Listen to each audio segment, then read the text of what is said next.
Questão 9. A frase abaixo que exemplifica um texto descritivo é... Cara, então vamos lá. Texto descritivo é aquele que faz com que a gente observe características, correto? Então chama atenção de características, mais frase nominal que tudo, né?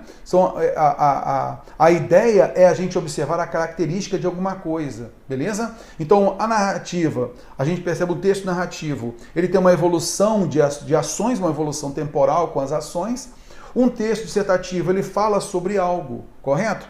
Beleza, então vamos aqui observar, olha só. A frase abaixo que exemplifica um texto descritivo é: quem não for belo aos 20 anos, forte aos 30, esperto aos 40 e rico aos 50, não pode esperar ser tudo isso depois. Ô Terror, você concorda comigo que há caracterização? Belo, forte, esperto. Concorda comigo? Beleza, sim. E rico, olha só. São características? Sim. Mas veja, o autor utiliza essas características mostrando o seguinte, ó, que não for belo aos 20, forte aos 30, esperto aos 40 e rico aos 50, não pode esperar ser tudo isso depois. Não pode esperar. Então aqui você percebe que nós temos um argumento. Concorda comigo? É um texto argumentativo. Não pode esperar tal coisa. Então a gente percebe aqui que é a opinião de alguém. Isso é um texto dissertativo ou argumentativo.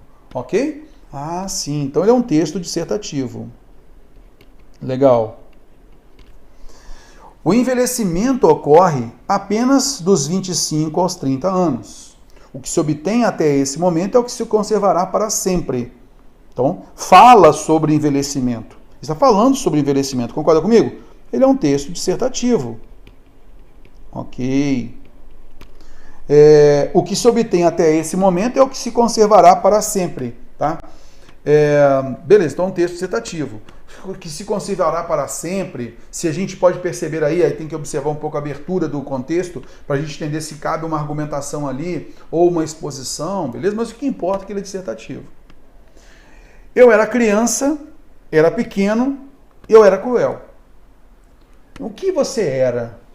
Eu era criança, era pequeno, era cruel. Concorda comigo então que o texto não partiu das características para tomar um argumento, para tomar um ponto de vista, né? Para demonstrar o seu ponto de vista. Não. Aqui simplesmente ele informa alguma coisa, colocando as devidas características. Então é um texto informativo? Não. Ele é um texto descritivo. Ele simplesmente descreve como eu era, né? Quando criança. Eu era criança, era pequeno, era cruel. Qual é a informação mais importante colocada aqui pra gente? É a descrição de alguém. Olha só. Ser criança, pequeno e cruel. Não partiu dele alguma coisa para argumentar, alguma coisa assim. Simplesmente caracterizou. Sim. Então, alternativa C é descritivo. Deve-se o maior respeito à criança. É um texto dissertativo, uma declaração. A juventude deve ser tomada com a razão, não com a força. Aqui um argumento dissertativo também. Concorda comigo? Então, nós notamos que a alternativa C é a correta. Beleza? Alternativa A, a gente percebe o dissertativo argumentativo. Alternativa B pode ser argumentativo, porque o momento é o que conservará para sempre. Pode ser uma opinião aqui, mas deveríamos ter algum elemento a mais para entender isso, tá? Deve-se o maior respeito à criança. Aqui é uma opinião colocada, uma necessidade de alguma coisa. Então, deve-se o maior, deve ser domada. A gente nota aí como modalizador também argumentativo. Então, o único que não é dissertativo é a alternativa C. Por isso, é ela descritiva.